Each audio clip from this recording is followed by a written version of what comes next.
Ahora, bien. Bueno, ahora sí, bien. Bueno, eh, para pensar la observación, nos parece importante traer 4 preguntas que nos orientan, ¿no? Que es el por qué observar, para qué observar y cómo, ¿no? En el, bueno, ahí, en el por qué, a ver, la observación tiene definiciones desde muchos lados. Sin duda que lo que voy a traer tiene que ver también un poco con lo que de alguna manera nosotras podemos acercarnos a pensar más la observación. Por eso trae esto del enfoque etnográfico. Pensemos que la observación es una herramienta de investigación, en este caso es de alguna manera una herramienta de investigación en el sentido de poder comprender nuestras prácticas, ¿no? En qué andamos. Entonces también es por ahí a veces esto de la investigación como algo que implica todo un proceso, pero nosotros de alguna manera si pensamos, ¿no? De esta idea de John, de las prácticas reflexivas, estamos haciendo un proceso de investigación acerca de nuestro propio hacer, ¿no? La idea entonces es esto, de alguna manera la observación nos permite vivir, pasar por la experiencia de estar adentro, que por ahí Guber, que es una etnógrafa, habla de la sociedad estudiada. En este caso es mediante la observación, nosotros entramos a un aula, que sería nuestro objeto de estudio, porque no es solo no es la docencia lo que miramos, sino el acontecer del aula, ¿no? Y poder estar ahí adentro, viviéndolo, en esta cuestión de estar, registramos, miramos, pero estamos en este juego entre el adentro y afuera, ¿no? Porque va a haber aquellas cosas que nosotros podemos desde afuera tomar un lugar, pero nos va a invadir, por eso esto de la experiencia vivida, todas nuestras propias aulas que tenemos a nuestras espaldas, ¿no? Por un lado, esto de, bueno, la observación es, no me baja, bueno, la observación es esto de participar de una experiencia que vamos a encontrar algo, y que acá se pone mucho en juego por esto de que, si bien somos todos del área salud, tenemos las singularidades, ¿no? De que cada disciplina tiene sus propias formas. Entonces hay algo de lo que quizás no vamos a entender del todo. Por ejemplo, el lenguaje puede ser algunas de las cosas que podemos ser diferentes, ¿no? Entonces, tenemos que tratar de entender eso que está por fuera de lo nuestro, pero que va a estar invadido por lo nuestro también, ¿no? Por eso ahí dicen, es un proceso de interpretación simbólica de una cultura, un grupo, una comunidad, una institución. Acá la cultura vendría a ser la universidad, la facultad en donde estamos observando, la institución, ¿no? Sería y de alguna manera, qué disciplina, qué contenido, en qué lugar, todo eso se va a estar poniendo en juego a la hora de observar, ¿no? Y de alguna manera también me gustaba esto de compartir sentimientos, porque de alguna manera, cuando nosotros vimos las viñetas, también nos pasaron en los casos, nos pasaron muchas cosas de esta, ¿no? Intentamos darle un sentido a lo que estábamos leyendo. En las observaciones intentamos dar un sentido a aquello que estamos observando, a partir de lo que sucede, pero a partir de nuestros propios saberes también, ¿no? Y es muy importante, por eso, lograr tener como una actitud, que después lo vemos, de cierto distanciamiento, ¿no? Vivenciar el proceso de socialización al igual que los verdaderos miembros de la cultura, eso es tratar de entender desde lo que estamos observando, esto que yo decía, de las diferentes disciplinas, diferentes formas de ser, diferentes formas de transmitir los conocimientos también, ¿no? Yo creo que, yo pongo el ejemplo, capaz que a mí el que me ha resultado como más, no es lo mismo observar los vínculos que se establecen docente-estudiante en una disciplina como la psicología o la enfermería, ¿no? En donde cada una tiene o cualquiera otra, ¿no? Tienen una trayectoria, o pensaba en medicina, que es quizás la más añosa de las formaciones, ¿no? Y tienen una historia que marca cómo se establece también el vínculo entre ese profesional doctor, bien, ¿no? Y el estudiante, y muy distinta a la licenciado en psicología y el estudiante, que capaz que tienen como 100 años de diferencia entre una y otra, ¿no? Pero todas esas cosas también se vivencian en el aula, ¿no? Y tenemos que entenderla desde no nuestra experiencia, sino de lo que estamos observando, ¿no? Y cómo se establecen por eso las relaciones. Si quieren preguntar, yo no veo, pero Alicia ve, le va a parecer que alguien pregunta. Después es esto, cuando uno está observando, y cuando está observando sobre todo cosas que tienen mucho que ver con uno, ¿no? Hay un proceso de implicación, hay algo de lo que se va a poner en juego de lo que estamos observando.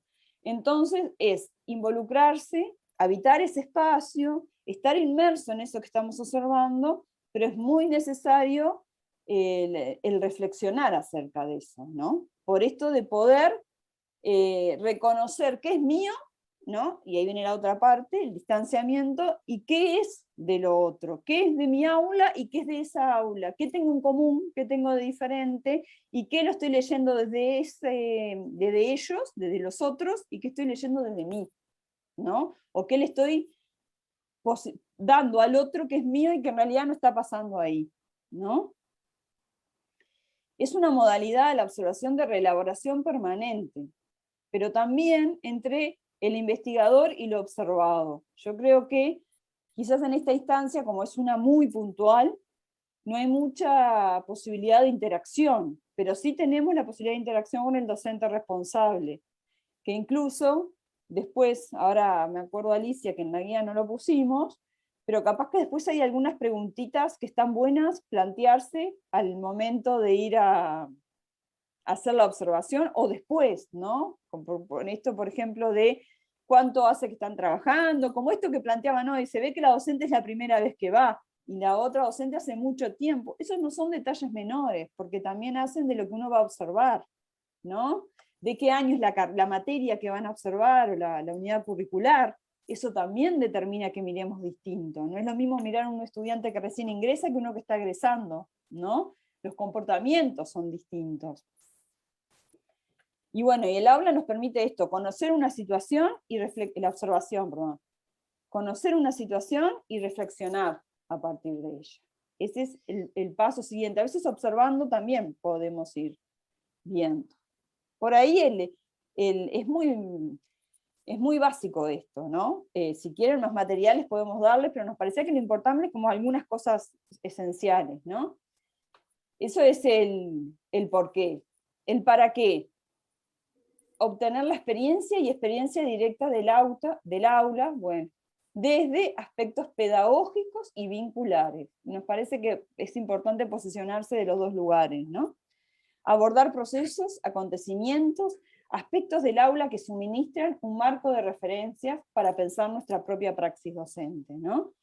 El para qué también está muy marcado en esto que veníamos hablando de los modelos de enseñanza, ¿no? ¿Para qué? Para pensar nuestra práctica, para pensar qué lo hacemos, cómo lo hacemos. El qué, y ahí que ustedes lo van a ver después en la guía, ¿no? El qué tiene que ver de alguna manera con trabajar los tres vértices, y vamos a incluir uno más, y el contexto en que se hace el aula, ¿no? Porque es aquello que tiene que ver con el saber que determina las aulas, con cada docente y su disciplina y su historia y sus características, que la historia no lo vamos a saber, pero eso va a ser la diversidad de aula o de docencia, de cómo ser docentes de cada uno. Y por último el estudiante, por último no.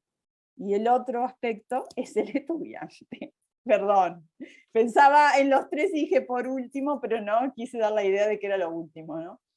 Entonces, ahí aparecen tres aspectos que nosotros vamos a observar, que tiene que ver, alguna de las cosas que podemos observar es la cotidianidad del aula, ¿no? Cómo se da esa cotidianeidad, la participación, algunas de las cosas que ustedes estuvieron mencionando ya, ¿no? De alguna manera, la participación de los estudiantes, la relación entre ellos y los saberes, ¿no?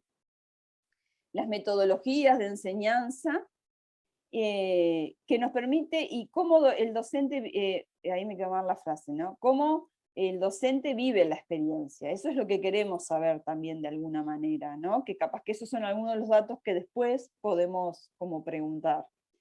Acá no aparece, pero porque todavía tampoco lo trabajamos, y la idea es que le proponemos que lo lean para la siguiente, que en realidad en el área salud, y ahora antes de volver a la última parte que es el cómo, en el área de salud tenemos un vértice más, ¿no? Que de alguna manera se conceptualiza un vértice más, que es la del usuario, comunidad, ¿no? El paciente, porque de alguna manera muchas de nuestras aulas es un factor que de alguna manera produce afectaciones también en cómo enseñamos, ¿no? Lo que nosotros vamos a hacer va a estar determinado por el tipo, por ejemplo, de problema planteado, ¿no? De las patologías, o bueno, o el problema de la comunidad va a determinar lo que nosotros vamos a ir enseñando, y de qué manera, y qué técnicas, qué habilidades. Entonces, en este caso, capaz que no tenemos, por ejemplo, un paciente presencial en las observaciones,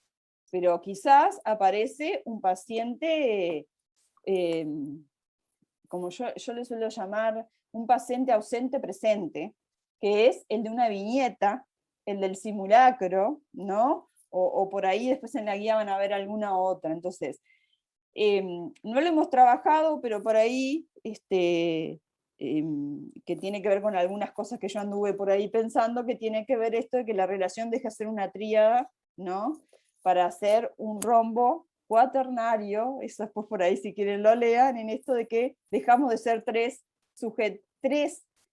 son tres sujetos y el saber, y no como el clásico tríado, dos sujetos y el saber. Pero eso está por ahí en la bibliografía también del tema 3, si les interesa, pero sí lo tenemos que tener en cuenta a la hora de cuando vamos a ir a observar cómo juega ese cuarto invitado a lo pedagógico. Y por último, así ya pasamos a la guía, es el aspecto del cómo. Y nos parece importante hablar de esto, ¿no? Cuando hacemos una observación, los aspectos éticos, ¿no? Tenemos que ser muy cuidadosos con el docente a quien vamos a estar, que nos permite entrar a su aula, y con los estudiantes que de alguna manera también nos están permitiendo entrar, ¿no? Entonces, que quede claro esto de qué hacemos ahí, por qué estamos ahí, y que no es que nos permitan, ¿no? Porque de alguna manera es raro que nos digan que no, pero está bueno decirle que, bueno, que ellos nos están permitiendo ingresar ahí, ¿no? Avisar que la información es confidencial, esto de tomar del lugar del respeto y la reflexión acerca de lo que estamos viendo, ¿no? Es decir, la idea no es un juicio valorativo. Pensemos que cada una de las cosas tiene que ser productivo para pensar el docente observado y quien está observando, ¿no? Eso es bien importante, corrernos del lugar valorativo. No tiene que ver con el control, sino con reconstruir y resignificar la enseñanza, ¿no? A veces el control nuestro también, no solo del que vamos a observar, sino de nosotros, ¿no? Tenemos que como buscar este lugar de resignificar lo que vemos y lo que hacemos, ¿sí? No sé, Alicia, si querés agregar algún aspecto de esto, y saco ya. No, de esto no, tenía aquello de lo Sí. del marco de competencias. Ya dejo, agrego una cosita más. Sí. Si quieren alguna pregunta de esto. Si no, del tema 3 hay un texto de Compagnucci, creo que lo dije bien, siempre me resulta complejo, que habla de una investigación que se hizo justamente observando aulas. Y me parece que es bien interesante porque allí lo que trabajan son los tres vértices, digamos, de la tríada. No aparece el cuarto, pero cómo se produce esto en un aula. Como para acompañar esto de observar, de lo que implica la observación, ¿no?